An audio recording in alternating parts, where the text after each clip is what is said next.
नमस्कार दोस्तों। आज है 1 नवंबर 2025 और आज की न्यूज से जितने भी इम्पोर्टेंट करेंट अफेयर के क्वेश्चंस बनेंगे सभी को विस्तार से डिस्कशन करेंगे। तो दोस्तों आपसे गुजारिश है कि वीडियो को अंत तक देखें। तो चलिए शुरुआत करते हैं। पहला क्वेश्चन है, भारत में हर साल राष्ट्रीय एकता दिवस कब मनाया जाता है? सही आंसर है ऑप्शन बी 31 अक्टूबर। 31 अक्टूबर को भारत में प्रत्येक वर्ष सरदार वल्लभ भाई पटेल की जयंती के उपलक्ष्य में राष्ट्रीय एकता दिवस मनाया जाता है। 2025 में उनकी 150वीं जयंती मनाई गई है। दोस्तों इस वर्ष का थीम है एक भारत श्रेष्ठ भारत, यूनिटी इन एक्शन। अच्छा, यह क्यों मनाया जाता है? सरदार वल्लभ भाई पटेल ने स्वतंत्रता के बाद बिखरी हुई 562 रियासतों को एकजुट करके भारत को एक अखंड राष्ट्र बनाया। उनकी इसी भूमिका को सम्मान देने और देश में एकता, अखंडता और राष्ट्रीय सुरक्षा की भावना को सशक्त करने के लिए यह दिवस मनाया जाता है। पहली बार 2014 में प्रधानमंत्री नरेंद्र मोदी के नेतृत्व में यह दिवस मनाया गया था। 31 अक्टूबर 2014 को पहली बार मनाया गया था। इनके सम्मान में स्टैच्यू ऑफ यूनिटी बनाया गया है, जो कि दुनिया की सबसे टॉलेस्ट स्टैच्यू है, जिसकी ऊंचाई है 182 मीटर।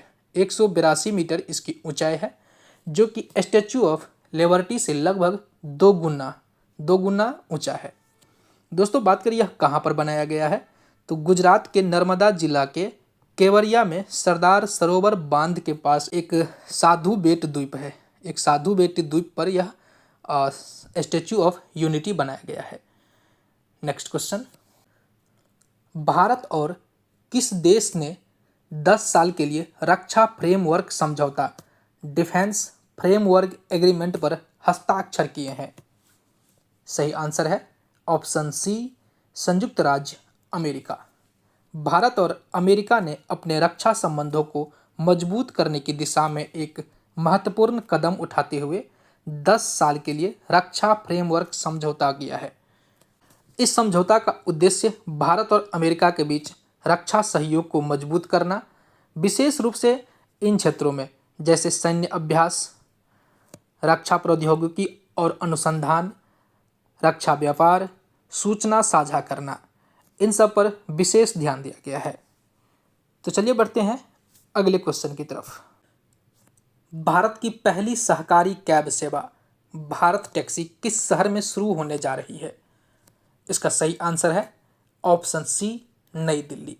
नई दिल्ली में भारत की पहली सहकारी कैब सेवा भारत टैक्सी शुरू होने जा रही है। भारत टैक्सी का लक्ष्य है निजी कैब सेवाओं का उपयोग करने वाले यात्रियों और ड्राइवर दोनों के सामने आने वाली चुनौतियों का समाधान करना।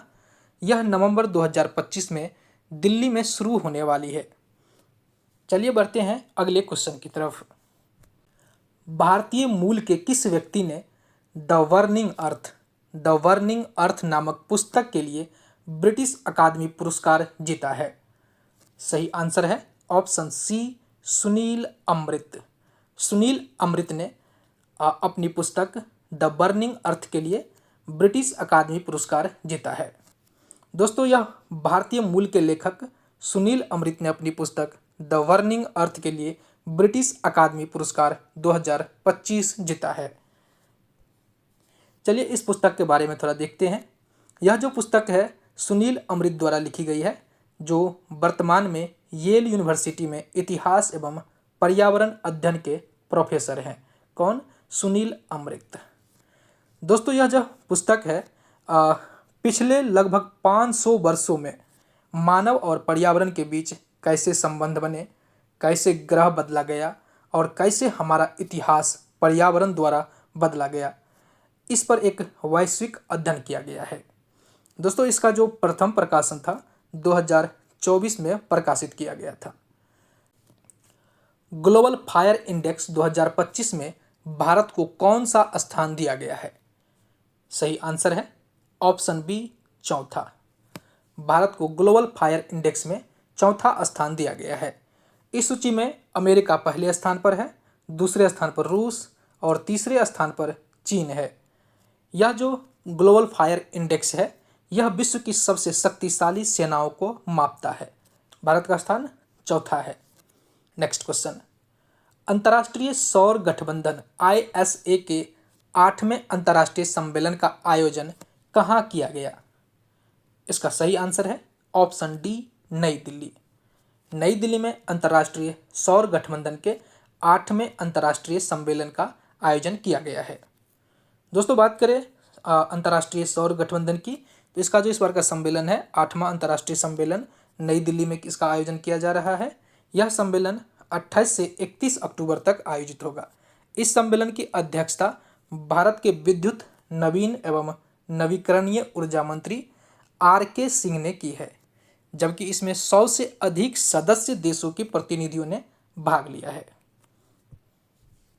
इसका उद्देश्य है सौर ऊर्जा के वैश्विक प्रसार को बढ़ावा देना, one sun one world one grid पहल को आगे बढ़ाना और विकासशील देशों को सस्ती और तकनीक तक पहुंच उपलब्ध करवाना।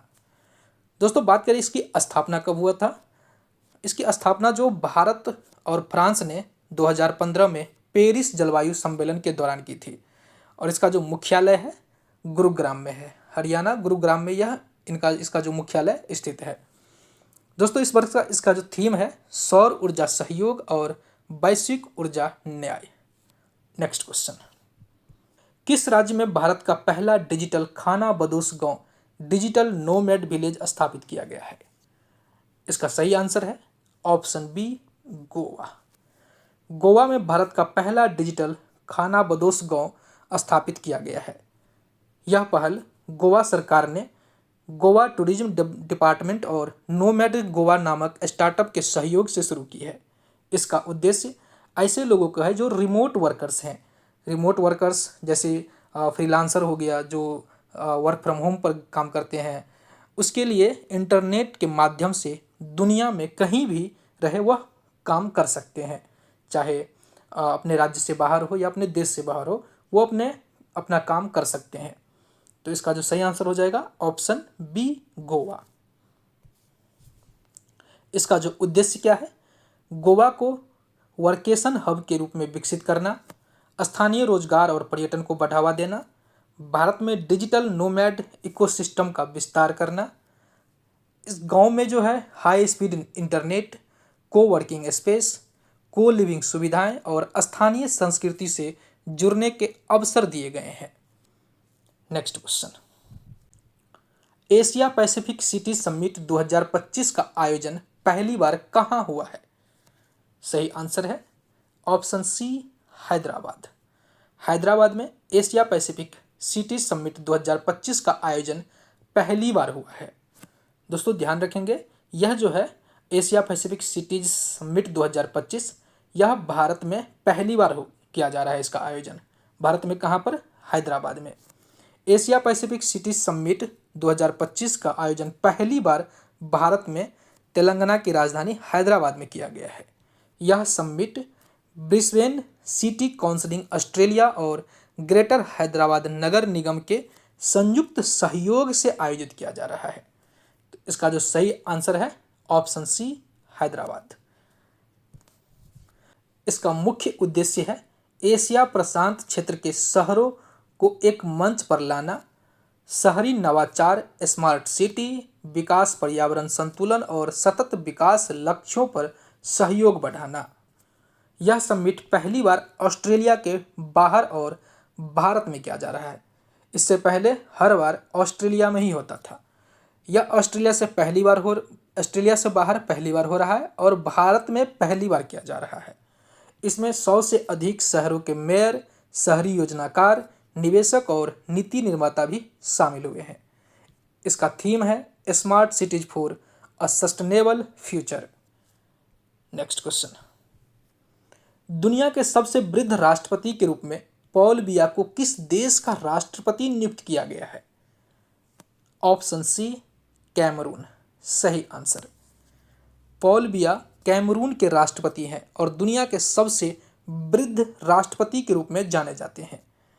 इनकी आयु लगभग 92 वर्ष है, 92 ईयर्स के हैं। इनका जन्म 13 फरवरी 1933 को हुआ था। पॉल बिया अफ्रीका के सबसे लंबे समय तक सत्ता में रहने वाले नेताओं में से एक है। उन्होंने अहमदो अहीदजो के बाद राष्ट्रपति पद संभाला था। वे लगातार 40 से अधिक वर्षों से कैमरून के राष्ट्रपति हैं। उन्होंने 2025 में एक बार फिर से राष्ट्रपति के रूप में पुनर्नियुक्त किया गया है, जिससे वे विश्व के सबसे वृद्ध कार्यरत राष्ट्रपति बन गए हैं। उनके पार्टी का नाम है Cameroon People's Democratic Movement, CPDM।